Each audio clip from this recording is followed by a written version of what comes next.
Yes. Yes. What?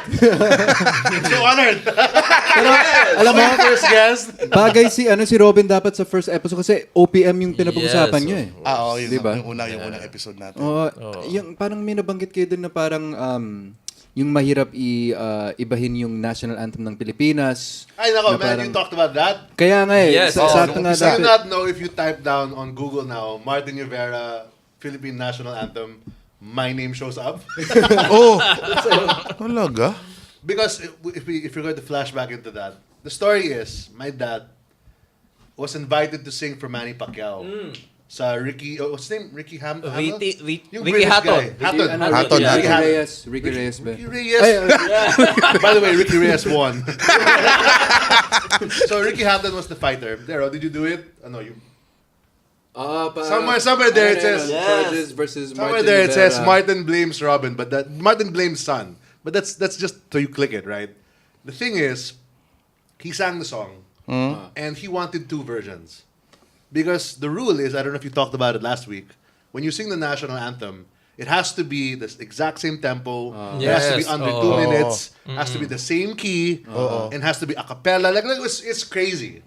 It's crazy. Because in America, you can... Have you heard the R. Kelly US national anthem? Oo, tama. It's the worst cover of a national anthem ever. But he did it. Pero allowed. Di Oo. ba? Yeah, you could do it. It's freedom of Oh, Eh, speech. si ano nga, di ba Roseanne Barr, dumura nga pagkatapos ng ano eh, di ba? National anthem ng... Di ba yun yung na-discuss natin nakaraan? If R&B artist kinuha mo, syempre, R&B way yung Of course. gagawin niya, di ba? Yung way niya. Why can't you Oo. do that? So, my dad decided to do two versions of the national anthem. One was, I think he had a disc. One had a count, so he'd know the metronome. I forgot what it was. Okay. But the second one, the one that he wanted to do, is this very Martin Nievera version. My orchestra, slower, and then my big ending. Tayo! And then Martin Nievera version, right? Very him. And he kept asking me in the car, which one should I do? And I said, if I were you, I'd do the one that you want to do. Yes. It's for your country. Mm-hmm. I don't know, Manny Pacquiao fights are the biggest, some artists there got the best time. Right? Right? Exposure yun, man. Exactly. Yes. And my dad didn't need that exposure. It's a Manny Pacquiao fight. Exactly. Anyway, that was my first and last Manny Pacquiao fight. Dahil- I should have bet. I said he'd lose in 2. Anyway, what happened was Traitor. I didn't have a lot of money that day. Anyway, the story is he asked me. I went to the sound check. He had the sound check, and I'm there inside the empty MGM Grand. Right? My dad is in the middle. I go to the sound booth, and I give this guy the disc, and we did both versions. He sang the long version that if you press YouTube now, you'll hear it. You don't have to do it now. And then there's the first version. He did both. You know, Robin Nievera blames... Martin Nievera Blames blames Robin Robin Nievera for boob. What kind of picture? What kind of picture? Who wrote this article? Who wrote this article? Ano yung parang si Superman, di ba ganun yung... That was book my ni Superman? costume. Indeed, that was my costume. That was my costume. Oh my goodness. Anyway, what the heck? Tapos... My dad, he goes. We do the sound check and whatever. Now after the show, my dad wants to shower in his house, which is a 30-minute drive in Vegas. So I wanted to see my friends because they all came to watch the Pacquiao fight. So they all stayed in the Excalibur, which is across the MGM Grand. So I go there, and I see my friends, and my dad goes all the way back. And I go, Dad, just don't worry about it. Go shower. We'll talk about it when you get back. Kasalanan mo pala. Right? So I'm there with my friends, and they're all asleep because they had a night out. It's Vegas, right? They all partied or whatever. They bought this enormous bottle of Grey Goose. Enormous bottle of Grey Goose. The one that you just see in the stores, they bought it. gosh. Idiots. But they were asleep. And I started drinking. It was the first time in my life I started drinking. And I drank Grey Goose. That's straight like that. I took 3 shots. Then they all started waking up. Ala. And they all started going, oh, man, he's gonna win later. A shot. I had 10 shots, bro. Oh my 10 gosh. shots. Oh, of set mo vodka. na. Shots. Cheers. Now, Set mo. the story is I don't remember anything after that. But what my friends tell me is because we're in Excalibur, it's all the statues are knights, dragons, kings. They said that I was so drunk that I was on my knees crawling to a knight, and I kept saying "knight me." That's how drunk I was, okay? I'm drunk. It's my first time being drunk. Oo. My first time being drunk. Sagad. And wait, it's only 3 p.m. The fight hasn't started yet. Panggabi pa yun. Yeah. So now I'm going to the fight because I have to be there early. Because I have to be there before the anthem, right? So I'm walking there, and there's some British guys because they're all there for Ricky Hatton, right? Yes. I'm there wearing remember those Adidas. Ay, 3 stars? Meron Parang ako flag. yun. Three stars. Yung flag jacket. Yeah. Yo, I had the first one. Limited edition. I had the very first one, and I wore it. And I'm like, we're gonna win, right? These Yeah. British guys, they're really rowdy. They're talking to me like, oh, he's gonna lose. I said, you watch, you idiot. And they're like, what? I go, I was drunk. That's how drunk I was. So my friends dropped me off because I couldn't do it. I couldn't walk to the hotel by myself. And I'm here going to the sound booth, right? And my dad, we didn't talk about what song we're doing. Okay. Right? Ay, di na. And I'm drunk. Alak ka. Wala. So, but the best thing is I met Tom Jones backstage because he sang for Ricky Hatton, Dude. and we were all backstage. I'm like, that's Tom Jones, it's Tom Jones, and I went up to him. I go, hi. And I shook his hand. There's a picture, and I'm super drunk like that. Gutom ba siya nung nakilala mo? Why? Tom Jones eh. Gutom Jones. Marunong mag-joke ng Tagalog si JR. Anong kinanta niya? Hindi, I think hindi naman yata yung yung kinanta niya, Sex Bomb yata sa... Sex Bomb is a sa song. ano eh. Did you know that his son wrote that for him? Yes. Ganun. Because his son was like, you need a song that's relevant. So naging... His son wrote Sex Bomb. I thought Sex Bomb kinanta niya Inside the Wing. No. I wish, man. I was like, Dad, you gotta stop your game. Sa ringside So, yun. my dad just tells me, Oo. just play whichever one. So, ginawa niya yung version niya. Siyempre, yung I talagang siya. ako ba, I want OPM to, I want original music. Yes, of Sing it. course. If you're gonna do a cover, sing it your way. And I didn't know the rules that you guys talked about last Hindi mo week. ba alam nun? I don't know that. I'm a young, stupid boy who just wants to write music. Kasalanan mo talaga. And I'm drunk. The sing is the word. Right? So I go there and I tell the guy play track 2, which is the track that he sang. And Dad didn't make a thing. He wanted to sing track 2. Naman. So he just sang it. He sang it the way he sang it. And man, everybody cheered. He loved it. Martin, yeah. According to my dad, the first person to congratulate him is Mark Wahlberg. What? Mark Because Wahlberg? Mark Wahlberg's a huge Pacquiao fan. yeah, he is. So he was looking at my dad and he was like, but according to my dad, Shout out kay Mark, man. Eh, musta na, Yes. Mark? Say hi to your mother for me. What's up, man? Say hi to your mother. I think yun I think science yun yung mga ginawa ni Robin during the fight. Kasi pinili niya yung track 2. So natulog si Hatton round 2. Diba? Tapos Dikit, ikaw, no? lasing na Pwede. lasing. I was so drunk. Lasing na lasing ka. Nauna pa natulog si Hatton Someone was sa'yo. picking a fight with me during the fight. What? The fans of Ricky Hattons were more than the Filipinos that night. So they all kept booing Pacquiao. Like even when Pacquiao walked in, and boo, everything boo. Napikon ka. Yeah, no, I didn't get picked on. I was like, whatever. I watch wrestling. I'm a huge wrestling fan. So I understand the boos and the cheers. Yes. Go boo whatever you want.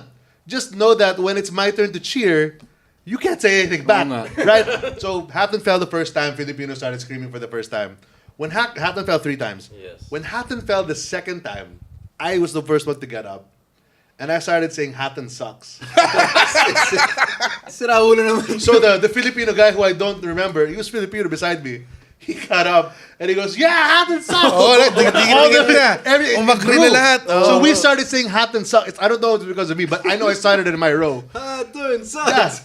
These 2 British guys looked at me and go, fuck you. I said, come on, get me. We were like 5 rows away from each other. So they would kind of look for me, and by the time they were trying to get out, Hatton lost. So wait, they ano never got to nangyari? me. Ano nangyari nung kumanta si Sir Martin na gano'n na parang... Why do you say Sir Martin? Syempre, royalty na yun si He's Martin not that Nievera. old. He's pretty old, but he's not that old yet. So that whoever May fine? Was there a fine? There was a lot of internet things. Till this day, when you try to look for Robin Nievera's music, this stupid article shows up first. My gosh. Kaya, dude, dapat last episode nandito tayo para pag-usapan yung mga OPM di ba? Oy, sakto lang sana. Nangyari na, di ba? Pero, di ba, at least napatunayan pa rin ni Sir Martin na, di ba? Parang, ito yung style ko. So, ito yun, nasunod pa rin yung, di ba? Ayun nga, katulad nga nung na-discuss natin last time, di ba? Kapag kinuha mo tong artist na to, kung kakanta man siya ng national anthem, syempre, kakantayin niya in his way, di ba? In his own way. Pero hindi ba sinasabihan na parang dapat kahit anong klase ka ng genre, na dapat ito yung yung sabihin sa'yo na sundan mo yung original? Hindi ba Oo nga, binabanggit? wala bang nagsasabi sa kanya? Hindi ba No one advice? said that. I mean, you don't ask that. They just invite you. They don't say, here, please sing the national anthem with these rules. So then, dapat, Like- dapat, they have to say something. Kasi, kung stricto sila sa ganon, dapat magsabi din sila na parang, okay, ganito yung gusto namin, hindi pwede mag-iba, ganito. Dapat may nag-guide. Nag-guide, di ba? Wala naman alam sila. So, pag kinanta nila, iba-iba. Tapos pinapagalitan. Parang hindi fair. We were very aware that people before my dad singing it got in trouble for really small reasons. Like someone didn't make the 2-minute mark. They went over it. And you're like, are you serious? What, You know, it's like that. You pero sang may it mga with the wrong fine. accent. May fine yun, di ba? May mga binabayaran. I don't know what the fine is, but everyone was like, he's going to jail. For what? May ano ba yan? Ross, may fine ba yan? On rap? Meron? What's it say? Manila, ikaw, Paris. It's in English. I don't understand it. Oh, okay. So it says, through a vote, 212 0 lawmakers approved House Bill number 5224 or the revised raised flag and heraldic code, which in effect would repeat the existing ano? Republic Act What's that mean? 8491 or the flag. What did that answer? Was that a yes or no? What does that mean? Ano ibig sabihin? What is that? Sabihin nun. You know what that lalim means? Eto, singing lupang hinirang. Ayan. Can you scroll down, but please? Thank you. Yeah, okay. It's in English. Musical arrangement composition. When national anthem is played, the public is required to sing and do so Jeez, with look at that. It's still there, huh? fervor. 2/4 beat when played with the range of 100 to what? It's so 100 precise. to 120 metronome. That's not even how you say it properly, dude.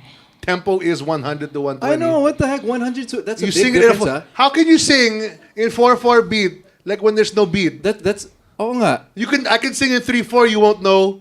Tsaka, you know. tsaka 100 to 120 metronome BPM. That's basic. That's Tak, a tak, big tak. difference Yeah. from 100 to Da, 120. ba, ba, da, da, da, ba. Oh, I'm gonna get in trouble for that. I'm getting in trouble. What? Eh kung nirap mo yan. They're may trouble expecting ka. my right palm is placed over the left chest. Kung rap version, sige nga. Whoa, there's even a physical thing. Prescribed individuals whose faith prohibit the sound. Pero nasa sila nga na... O baka ma-fine ka. Hindi ko naman tinapos eh. That means you have to finish it. If you don't finish it, you're gonna get in trouble. Fine din. Yup. Ang daming rules eh. Grabe. Pero ba't ganun? Dapat hindi na ganun. The problem with that is that I know a lot of people want to sing the national anthem, and it's not fun. It's that you gotta take away like us as artists to do this. Well, nga. I don't want to sing it. Oo nga, dapat You know? yung parang magiging creative ang mga artists sa national anthem. Kasi, syempre, dapat proud tayo sa, sa kanta natin eh. Eh, kung ganun old school lang lagi, parang, hindi naman boring, pero parang, marami pang ways na pwede natin i-enhance ang musika ng Pilipinas. From small things like this, like changing the national anthem, di ba? Parang, magiging mas creative ang Pilipino pag ginawa ng gobyerno yun. Tama. Di ba? Oo. Eh, yun ang yung opinion. yun ang As an artist, di ba? Yes, As an artist, as yun an ang artist, opinion oo. namin. Oo. As an artist, kunwari si P-Mac. But you won't get in trouble if it's not public, right? Like if those guys can't see you or hear you, you don't get in trouble. Oo naman. Wala naman authority, right? No Yeah. one's listening. I think. Ewan ko. Try nga But natin. then you know, remember when you went to watch a movie? There was this one where Piolo's like running with a flag in the streets of Manila. Do you remember that? No, I don't remember that. Like before the movie, I had to watch Piolo run with a crowd of people behind him, and he's holding the Philippine flag. Yun. I don't know. It was just to start the thing. It was an ABS thing. It's to start the movie and make you know that you're in an Ayala Mall. Anyway, Meron nga it's ganito. not in that sequence. Oo And nga. the song is played every night for a movie. Tsaka It's I not think in that sequence. Hindi 2 minutes yun. Huh? Hindi 2 minutes yung version na yun. No, it's not. It's like Diba? 5 minutes. Ba't 4 ganun? minutes. 3 minutes. Yeah. But it's not 2 minutes. Ba't ganun? I don't know. Iba-iba eh. That was my thing. Because after that whole incident with my dad, I'm very like, I'm gonna watch you sing the national anthem now because I know I know if you're doing it wrong. I don't know the rules, but when I saw that video, and I saw it a lot because I watched a lot of movies, that is not. That's kind of like how my dad sang it. Well, you know, Pinoy very traditional tayo di ba? Traditional, very conservative, and yung Philippine National Anthem, it's super conservative, di ba? Parang Yes. It's really good. drum. What is this? This is really good. It's called We Need a Sponsor. That's what it's We need to know called. where this beer is from. Individual fine. Imprisonment for a year? 50,000? Oh, 100? man. You guys are tougher than American Idol. Imprisonment. One For a year. year. Or both. 50,000. To 100. To 100,000. So ano, That's $1,000 and $2,000. so nagbayad si Martin Nievera. Probably. Oh my gosh. He didn't tell me, so I don't know. I hope he didn't. Or maybe the organizers did. No. Siguro. I don't know, man. There was no organizer there. That's an American Hindi. sports group. Actually, sa bagay. That's legit a boxing group from the Sino man States. kumuha sa kanya. I don't think my dad was paid, Camp ah. ni Pacquiao. Siguro. Hey, I don't think my dad was paid for that show. Oo nga, di ba? He did that out of the goodness of his heart. Because it's your national anthem. Yes. You're watching your national athlete fight in front of the world. You're going to want to sing your national anthem. There's pride in that. Pero alam mo, I've always wanted to sing the national anthem sa Pacquiao fight, dude. Like parang, that was one of my dreams. Man, And you got to do it soon, man. He's old. And if I were able to sing the national anthem, siguro, i-R&B ko yan. Oh my gosh. May in trouble ako. R. Kelly mode. Magbabayad ako ng mahal ng Ikaw na kumanta, bawa, kalaban niya is American, di ba? So ikaw na kumanta ng US Yung national US. anthem. Then for the You can do both. Siyempre parang, You can do both. I don't know, I'd rather do the You know what you should Philippines do? one, Pacquiao Do the siyempre. American national anthem the way you want to do it. Yes. And then sing it exactly the way they want to do it na Filipino. Be like, see the difference? See the difference. See the difference? Tama. Sa Amerika, okay lang talaga magkaroon ng iba-ibang version. Oh, I Pero think. tayo lang may ganong klase ng batas na ano. Oo nga. But it really bothers me na, did you watch Kobe Bryant's last basketball game? No. Flea. Do you know who Flea is? The drummer from... The ano? bassist. The Oh, bassist of player. Red Hot Chili Peppers played the national anthem. If you know who Flea is, he's a really funk-based, really gulo bass player. Very good bass player, don't get me wrong. But he played the American national anthem. Really, really rough and, for Kobe Bryant's last game. And they asked him because he's a very good Lakers fan. And he played however you wanted to play it. Oh, They- diba they do dapat that. There's no dapat ganun din singing, none of tayo. that. Kung may ganun tayo, siguro yung mga musikero din na kunwari kung yung mga natin, mga musicians na kunwari mga sino ba? I mean, I'm trying to think of someone that could play na parang Pinoy na Pepe Smith. the late Pepe Smith. Oh, di ba like Pepe someone Smith. like Pepe Smith could like do the national anthem with his that'd be guitar or something. Di ba parang maiba naman, di ba? Ewan ka ba? Wala. Frustrating eh. We still have people like Raymond Marsigan, Ellie. Yeah. They change it a bit for sure. Those guys like that. Sino pa? Musicians though, they'll do it. They'd love to do it. It's a really great song. We should cover it and get in trouble. That's my next single.